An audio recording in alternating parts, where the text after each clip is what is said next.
takbiratul ihram aja, ketika kita sholat aja, kontes enggak ngejalur ke kehusuan hati ya, yang khusyuk. Bukan mata hati, mata atau pendengaran, penglihatan, hati yang ini belok aja sedikit, ingin sesuatu aja, udah keluar. Tujuannya bukan ke Allah, bukan gitu. Ke Allah aja. Udah keluar dari jalur. Itu artinya benar-benar bahwa Allah itu tidak bisa disamain dengan apa. Berarti yang dituhankan dia ya kekuatan itu.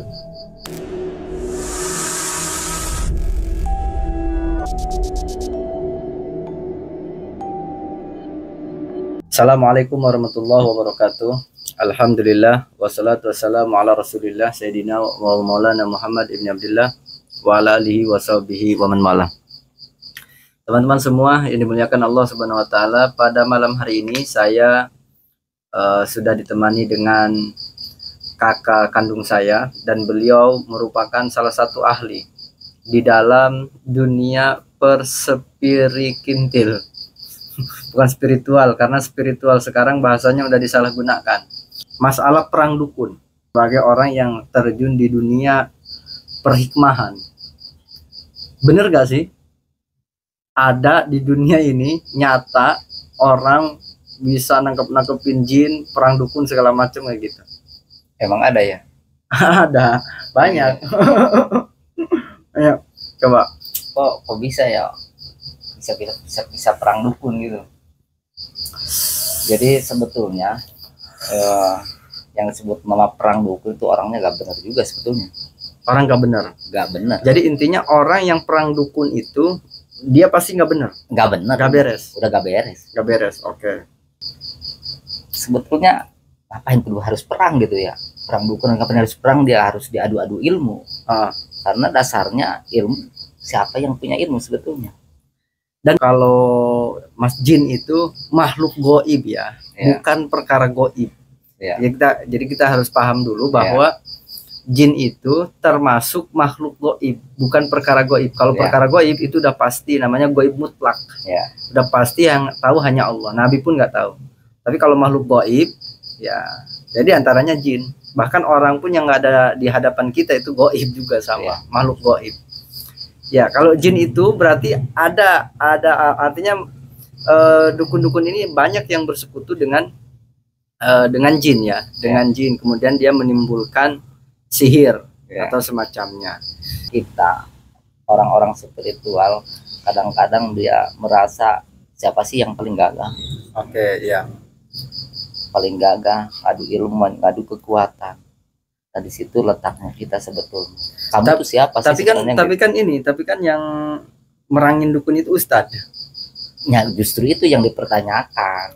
Artinya kita manusia semua yang ada di alam ini, siapa yang punya kekuatan? Kalau misalkan dia orientasinya saya pin kekuatan dah, bisa. Pertanyaan di situ yang kuat siapa gitu. Asli hakikatnya yang kuat itu siapa sebenarnya? Sehingga kamu berani mengadu-adukan seperti begitu gitu. Sampai bentur-benturan kuat-kuat dah gitu. Yang maha kuat siapa gitu. Berarti dia udah gak mengenal ketuhanan itu. Berpandangan saya ya. Apalagi kalau misalkan si ustadz juga misalkan ganti kekuatan, kekuatannya beda. Misalnya ustadz ini mah keren nih, ustadz ini banyak jemaahnya, ini enggak, sehingga di situ perang secara ini udah keluar dari ajaran Islam ya, udah keluar dari ajaran Islam. Bahkan menurut tasawuf itu udah keluar dari jalur gitu. Makanya orang yang misalkan saya suka lihat di YouTube, ini orang misalkan jangan kayak gitu. Kalau bertasawuf itu dasar sebetulnya di hati. Kita jangan salah nafsirkan ya. Bertasawuf orang-orang nggak boleh ini, nggak boleh ini. Yang bertasawuf itu sesuai ajaran Allah. Yang nggak boleh dilarang itu kita nggak boleh dilanggar gitu.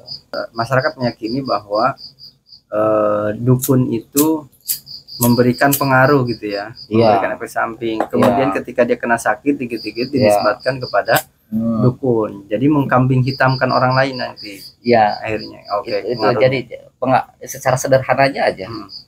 Mungkin teman yang merasakan, yang di luar sana yang lihat YouTube atau lihat tontonan yang pertama kita tanyain ya harus waspadai pesan apa yang didapat, rasa apa yang dirasakan. Ketika kita emosional, marah, iya bener nih orang ngaco tuh, itu juga udah terkotori. Jadi kalau pandangan yang saya memahami, ketika melihat apapun itu pandang kacamata saya kasih sayang itu. Jadi tidak ada kebencian, boleh nonton nggak apa-apa, paling buat hiburan, senyum-senyuman aja. Tapi bagi orang yang belum memahami akan menghadirkan fisiologis dia tuh akan naik, emosional tentu akan naik, saya yakin akan naik. Apalagi di tontonan di situ luar biasa ekstrim misalkan gitu, itu udah gak boleh.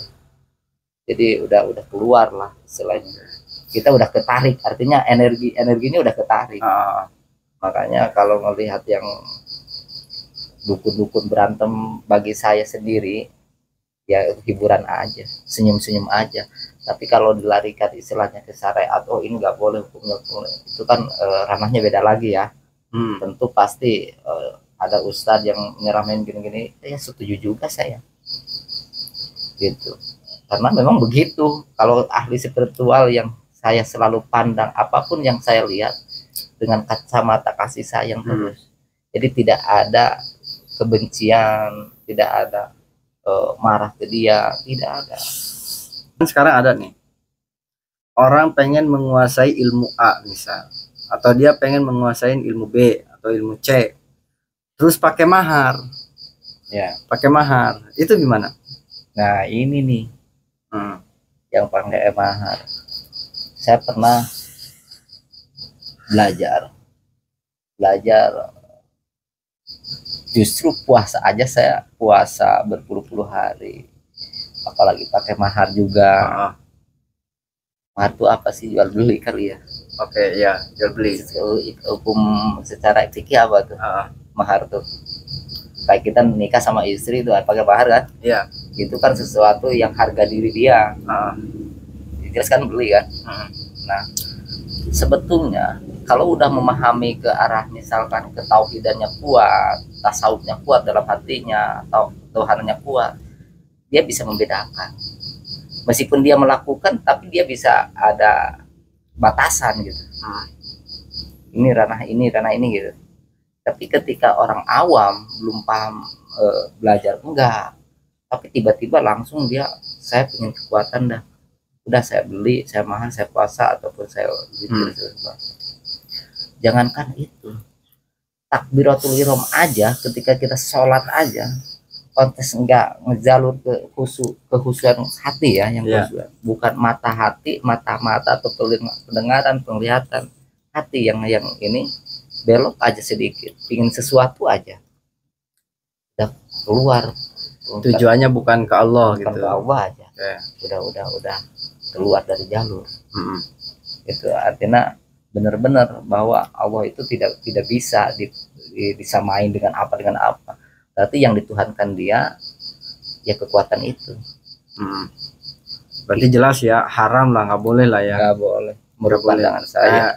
Kayak gimana pun modelnya, namanya mahar ilmu ini buat pribadi saya ya. Nanti khawatirnya takut nanti orang al-hikmah nyerang juga, enggak. Itu hak dia.